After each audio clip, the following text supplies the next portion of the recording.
ফ্রান্সে উন্মুক্ত স্থানে নামাজ আদায়ে বিধিনিষেধ থাকলেও কর্তৃপক্ষের অনুমতি নিয়ে অভিবাসী অধ্যুষিত এলাকাগুলোতে উৎসাহ উদ্দীপনায় ঈদ জামাতে অংশ নিয়েছেন মুসল্লিরা। মধ্যপ্রাচ্যে যুদ্ধ পরিস্থিতিতে দেশে এসে প্রিয়জনের সঙ্গে ঈদ উদযাপন করতে না পেরে উদ্বেগে প্রবাসীদের অনেকে।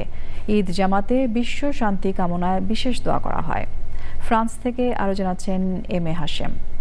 প্রায় ৬০ লাখ মুসলিম নিয়ে পশ্চিম ইউরোপে সবচেয়ে বেশি মুসলমানের বসবাস ফ্রান্সে খোলা মাঠে বা উন্মুক্ত স্থানে নামাজ আদায়ে বিধিনিষেধ থাকায় এখানকার যে মসজিদ বা ধর্মীয় উপাসনালয়গুলো রয়েছে সেখানে নামাজে সাধারণত মুসলমানদের এখানে স্থান সংকুলন হয় না। এবারের ঈদের নামাজ স্টেডিয়ামে এই ধরনের খোলা মাঠে অনুমতি নিয়ে করতে পারায় এখানকার মুসলমানরা খুবই খুশি এবং তারা খুবই উচ্ছ্বসিত।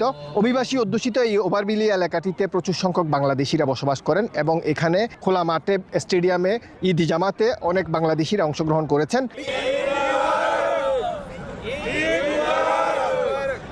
স্টেডিয়াম ওভারবিলাতে আমরা ঈদের জামাত পড়েছি।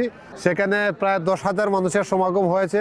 যুদ্ধ চলতেছে, সেই কারণে অনেক প্রবাসীরা আমরা দেশে গিয়ে ঈদ করার ইচ্ছা ছিল, ফ্লাইটের কারণে বা বিভিন্ন সমস্যার কারণে আমরা যেতে পারি নাই। দেশের বাইরে ঈদ করাটা খুব কষ্টজনক, ফ্যামিলি ছাড়া তো ঈদ করাটা একটু খারাপ লাগেই।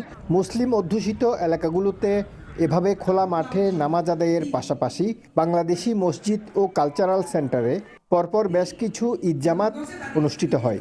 আমাদের প্রধানমন্ত্রী সহ তার সকল সহকর্মী এবং দেশে এবং প্রবাসে আমাদের সকল আত্মীয় স্বজন সবাইকে জানাচ্ছি অনেক অনেক শুভেচ্ছা সহ ঈদ মোবারক। বাংলাদেশ থেকে হাজার মাইল দূরে থাকলেও প্রবাসীরা ভুলতে পারেন না নিজের জন্মভূমির কৃষ্টি কালচার। বাংলাদেশের আমেজে যেরকম আমরা ছোটবেলায় দেখেছি সেই একই স্টাইলে আমরাও চাই বাচ্চাদেরকে নিয়ে একইভাবে উদযাপন করতে। আমরা চাই যে মুসলমানদের যে কালচার, যে সংস্কৃতি, এটা ধরে রাখার জন্য।